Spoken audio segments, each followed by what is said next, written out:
that using inferior or cheap materials will help deter that dreaded question, did you make that? I'm making this damn thing for Bunny, my other best friend, for her 37th, 38th, but most likely her 40th birthday. I've got close to a month before she turns the big hand on the clock. But even with my 20% discount, we're still talking about explaining to the husband who is not at sea why these sums are necessary when they appear on the Visa or MasterCard bill. And if I do mess up, or just say it, Marilyn, if you fuck it up, since one never knows one has even made a mistake until after one has made it. At what price? Friendship. Not that Bunny would notice. Class is something she doesn't respect, understand, or care about. What can you do with it? She's asked Paulette and me over the years. Particularly when we've tried year after year to persuade her to trade in that Atlantic City-looking 1989 red Corvette she insists on driving. We dropped major hints that she might want to try going to a real furniture store to purchase real furniture, 1 or 2 pieces at a time, instead of decorating and designing her entire condo in a single trip to IKEA, where they may as well have airbrushed the 4 showrooms directly into her crib. And we encouraged her to reconsider always having on display her recent purchase of a D cup. But Bunny has consistently ignored us. It's all good, as one of my sons would say. Tonight I'll be stretched out on her make-believe sofa with 30 minutes to pour out my suffering soul after we've eaten takeout at her little table for 2, and she and Paulette will say whatever it takes to lift my spirit to a level of clarity, since I've obviously had difficulty doing it on my own. The ladies' room door bangs. Oh, shit. It's them. The crazy women I'm hiding from. The ones who always want me to take part in their thrice-weekly reality show. I have been ordained craft staff supervisor here at Heavenly Creations, and these 2 are not only the store's very best customers, they also purportedly work here and provide live entertainment. Now Maureen shouts, "I'm just so outdone. I'm going crazy, Trudy. I mean really frigging crazy. I can't believe he did this. To me. After 14 years of what I thought was a great marriage. And out of the blue, he just decides to tell me he's found a new torch that's been turning his low flame into a forest fire, and that, according to Dr. Phil, he's been in denial for 5 years about how bored he's been with us and the whole suburban lifestyle. And he said he didn't want to hurt me and the kids by coming clean. But there was no getting around it. And by the way, her name is, who cares what her name is? Trudy, I feel like such a fool. I mean, what am I supposed to do without a husband and 3 kids, all under the age of 12? You really think you're extra special, don't you, Maureen? That's your whole problem. Well, welcome to the pool of pain millions of women have been swimming in for years, sweetheart. You're not making me feel any better, Trudy. I thought I could confide in you. You are. But let me finish my thought. It's a miracle to me just how well some of us have managed. Those of us who are the unfortunate beneficiaries of out-of-control husbands.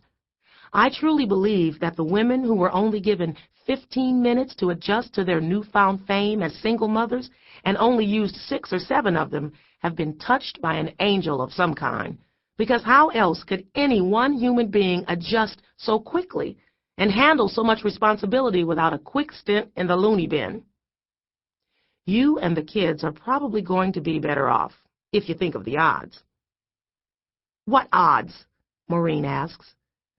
Let's face it, how much do husbands really do? I mean, what role do they really play around the house? Go ahead and say it, Maureen. Not much. I've managed to marry 3, cut from the same exact mold. Go figure. They think their paychecks and their penises equal making a physical contribution, which is why we're always too tired to fuck them. Am I on track here, or what? She had a point, and I squirmed on the hard seat. Leon would certainly fit in if they were to take a group photo. I hadn't thought of it like that before, Trudy. But even still, I'll take his paycheck and his penis any day over nothing.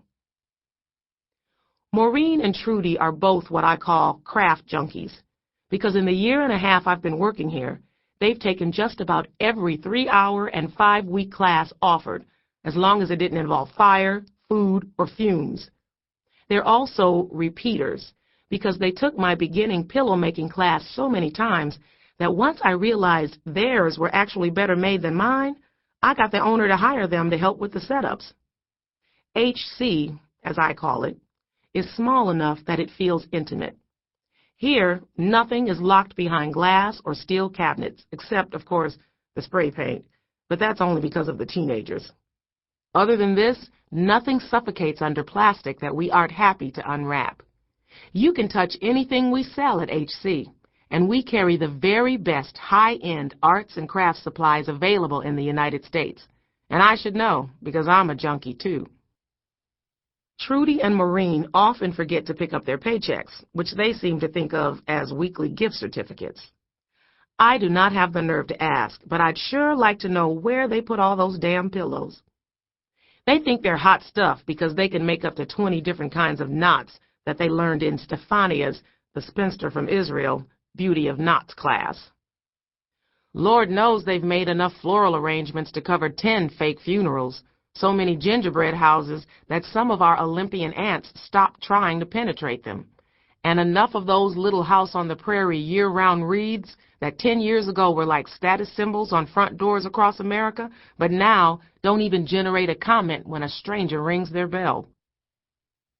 Trudy washes her hands, then hits the dryer button. I'm starting to slide off this toilet seat. I lean forward and swirl these black denim hips around like they were 36 instead of 44 inches, as quietly as I possibly can, while lowering my sneakers to the floor. But when my cell phone starts vibrating in the uniform pocket above my left breast, the magazine and book fall off my lap and hit the floor. Shit. If he thinks I'm leaving without putting up a fight, he's got another thing coming. I wouldn't jump so far ahead of myself, Trudy says. Take a deep breath. I hear Maureen inhaling and swallowing air. And another. One more. Trudy, I won't be able to breathe if I keep taking breaths. Now I'm standing in front of you with a busted heart, so cut me some slack on the breathing, okay? Okay. Just trying to help you relax and not blow a gasket. We're at work, remember? But we're not on the clock. Maureen blows her nose and then starts washing her hands.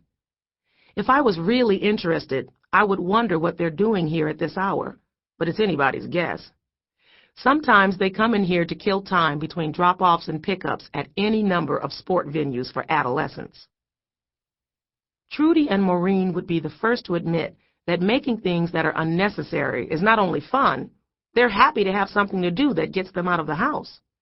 Something that has nothing to do with children or husbands. They aren't particularly fascinated by art or beauty, just grateful for the distraction. This is precisely why they had designers decorate their homes and gave them carte blanche.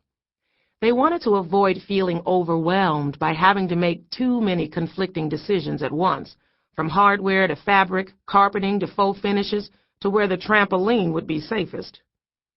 They wanted to be surprised when they moved in. He cheated, Maureen blurts out again as if she's trying to remind herself of it.